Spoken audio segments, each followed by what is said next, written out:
برادرای غریب خودمونم غریبیم карантин داریم همه قدر حرکت کردیم نویستیم همیچی برامد میخونم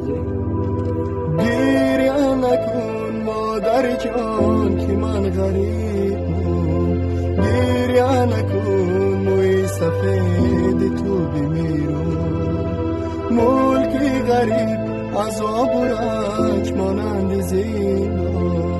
عشقت برس مادر جان شدم پشیمان غریبی من برم خونه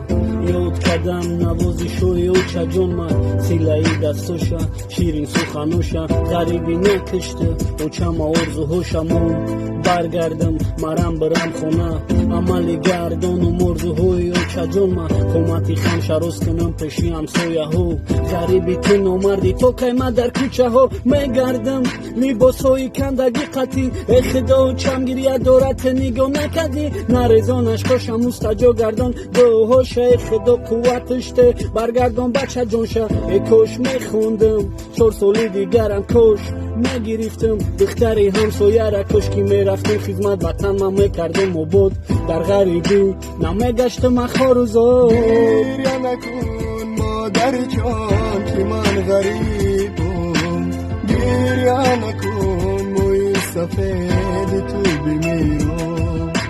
ملکی غریب عذاب و رنج مانند زندان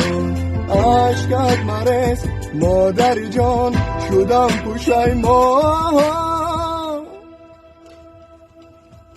3 سال با اومده که یک تنگه کنم کور دختری همسایه را بگیرم در کنور طاقتی خونین که و گپ شنوی در بدر یکی میفهمم دختری همسایه توقی بسر اورم رفت ای قفوی زندگیش غریبی که نامردی اورم ای مدور کدی کور کدی خاطره های کودکی مونه بس غریبی من میرم خانه در دست بیلت اوچه بچه جان تبین میام ایرپورت میگن که کرانتین رسو مخم هم وطنم همش دغم لعنت به غریبی و ویروسم کرانتینم و عذاب دردبی نامردی زندگی سرنوشت تلخبین لعنت غریبی عذابی سخت کردی در ایام جوانی من همه چیم جدا کردی گریه نکن مادر جان که من غریبم گریه نکن موی سفید تو بمیرم